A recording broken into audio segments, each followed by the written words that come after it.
It is Eric's turn to drive back. Drive back centers on comic artist Reid and his pregnant fiancée, Olivia. They're celebrating their new engagement in a cabin, but a near car accident leaves them lost in the woods, and they are trapped on a hidden shortcut. What is that? So they're facing violent visions, lost memories, and a troubled hitchhiker. They discover a terrifying killer is hunting them down, and that shortcut is darker and more personal. Then they realize the running time is 94 minutes. That's why I told Eric, you don't have to watch a Christmas movie. Watch Drive Back. It's 94 minutes. It's an action thriller. Low budget from Dark Sky Films. Dark Sky Films, they put out some good content now and again. Actually, more often than not. 94 minutes. Drive Back, low budget. Eric, I was thinking maybe there's a shot you might find some value in this movie. Did you or did you not? Oh, yeah, I did. This movie actually felt longer than it was, but that's more due to the conceit of the movie.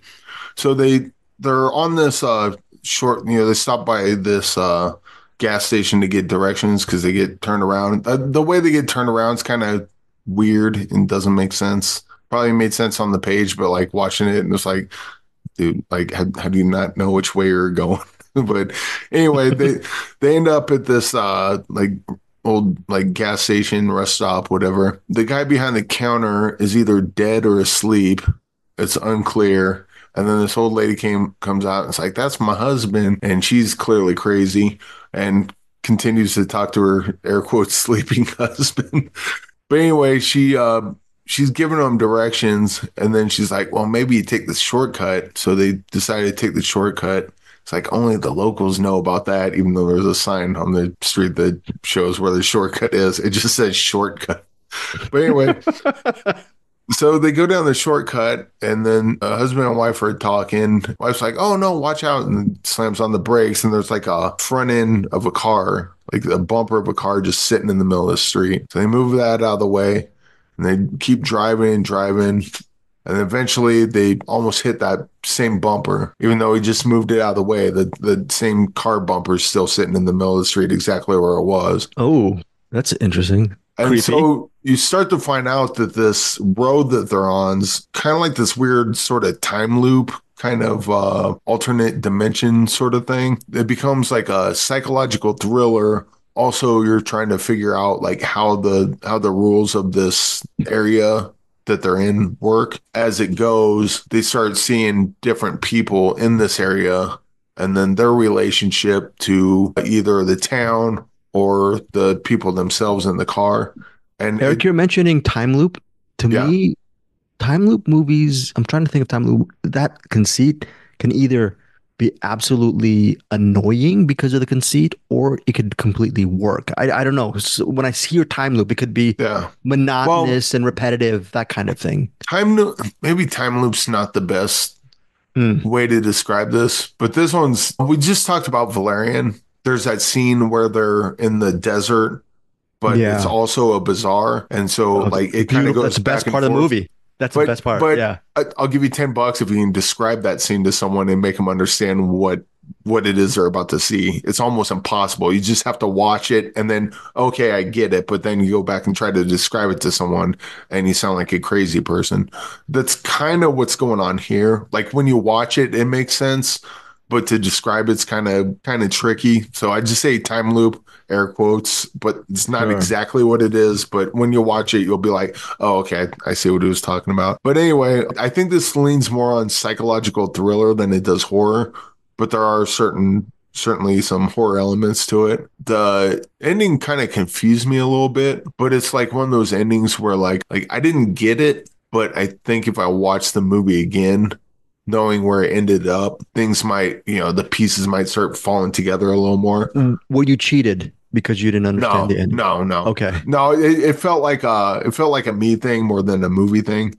Sometimes where like you're watching a movie, it's like, I don't get that, but I feel like if I just went back and maybe watched it again or paid more attention, now that I know what to look for, I pay more attention to this, and this, and then I can piece it together. It feels like that as opposed to filmmakers that don't know what they're doing. But overall, I really like this. It was really strange and kind of, I mean, there were certain parts that were kind of stupid, but overall, I think this movie is definitely worth checking out. Directed by Cody Ashford, the writer is John Serro. The principal stars include Crystal Foster, Zach Gold, and Oh, Nathan Healy. Yes, Eric. there's another thing. So they're in the car a lot talking. They got the I don't know green screen background or whatever. So they're not actually driving the car, but it makes it in movies. It makes it look like they're driving. But the background loop or whatever that they use. When I'm first watching the movie, I'm like, this looks cheap as hell. Like this looks bad. And then as the movie went on, I'm like, that's actually a brilliant touch.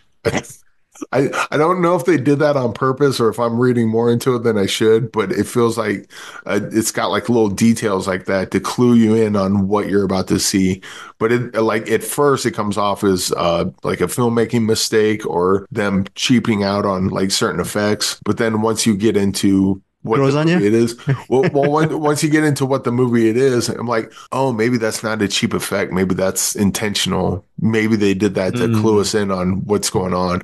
And it's not that much of a stretch to think that it was intentional. And there's a bunch of other like little tiny clues that they drop along the way. But It's not, you said psychological thriller, so not a bloody type of movie. So people who do not want to see ultra violent films, they can watch so Drive Back. so there's definitely blood and there's definitely a couple scenes that would probably turn some stomachs. Those parts come kind of few and far between.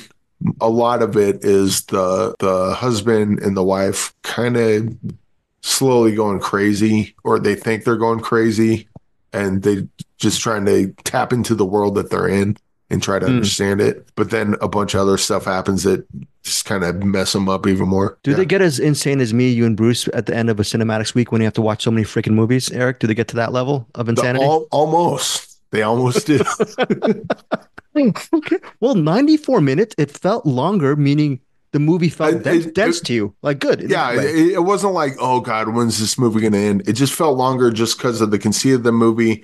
It felt like there was more in it. So when I see that it was 94 minutes, I was like, no, it can't be because like this was like a whole epic journey. That there's no way this was 94 minutes, but It's very frustrating on a weekly basis because all three of us, can only cover certain movies. And I do not, from Eric's review, I don't want to ignore this movie, but our weeks continue to compound upon each other. So I am going to give Drive Back a shot. I'm assuming Eric's going to give it a pretty good rating.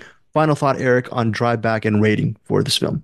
yeah, there's certainly some issues with like bits of writing here and there, but overall it was a really cool idea. It's definitely one I would want to drive back to see what I missed the first time because I think this movie's a lot. Eric, you're sounding like a blurb critic now. What's that about? Yep, that gotta get paid somehow, right? But no, this movie, I think this movie's a lot more dense than it first appears going in. And yeah, I just really enjoyed it. I'd probably go 4 stars on this. It could go up. I think on a rewatch, this could go up. Like if I watch it again, it was like, oh, I missed this, miss it. Like started picking out a bunch of parts that I missed. It could go up. Or maybe I watch it again. And it was like, maybe I gave it too much credit. But either way, first watch, 4 stars. I really liked it. That is Drive Back, 4 stars from Eric Holmes, in theaters and on digital, November 8th.